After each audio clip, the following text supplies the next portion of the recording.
Telugu PMC ప్రేక్షకులకు స్వాగతం. Hi friends, మీరు గనక ఇప్పుడే మా ఛానల్కు వచ్చినట్లయితే మా ఛానల్ని సబ్స్క్రైబ్ చేసుకోండి. సబ్స్క్రైబ్ చేయడంతో పాటు పక్కనే ఉన్న బెల్ ఐకాన్ని క్లిక్ చేయండి. మా టీవీలో ప్రసారమవుతున్న సూపర్ హిట్ సీరియల్ నువ్వు నేను ప్రేమ. చక్కటి కుటుంబ కథ నేపథ్యంతో సాగుతుంది ఈ సీరియల్. ఈ సీరియల్లో హీరోగా విక్రమాదిత్య పాత్రలో స్వామినాథన్ అనంతరామన్ నటిస్తుండగా హీరోయిన్గా పద్మావతిగా పవిత్ర బినాయక్ నటిస్తుంది. ఇతర ముఖ్య పాత్రలో అరవింద క్యారెక్టర్లో మధుబాల నటిస్తుండగా నెగిటివ్ క్యారెక్టర్లో మురళీకృష్ణగా మనీష్ రెడ్డి నటిస్తున్నాడు.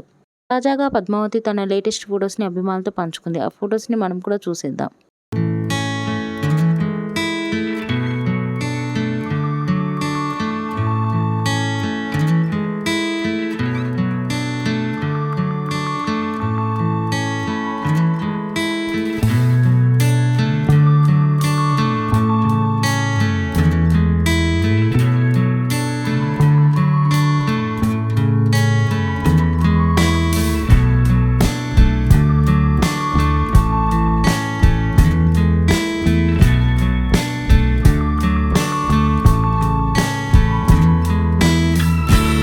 ఈ వీడియో మీకు నచ్చినట్లయితే లైక్ చేసి మరిన్ని టాలీవుడ్ లేటెస్ట్ అప్డేట్స్ మిస్ అవ్వకుండా చూడాలంటే తెలుగు పిఎంసి ఛానల్ను సబ్స్క్రైబ్ చేసుకొని పక్కనే ఉన్న బెల్ ఐకాన్ని క్లిక్ చేయండి.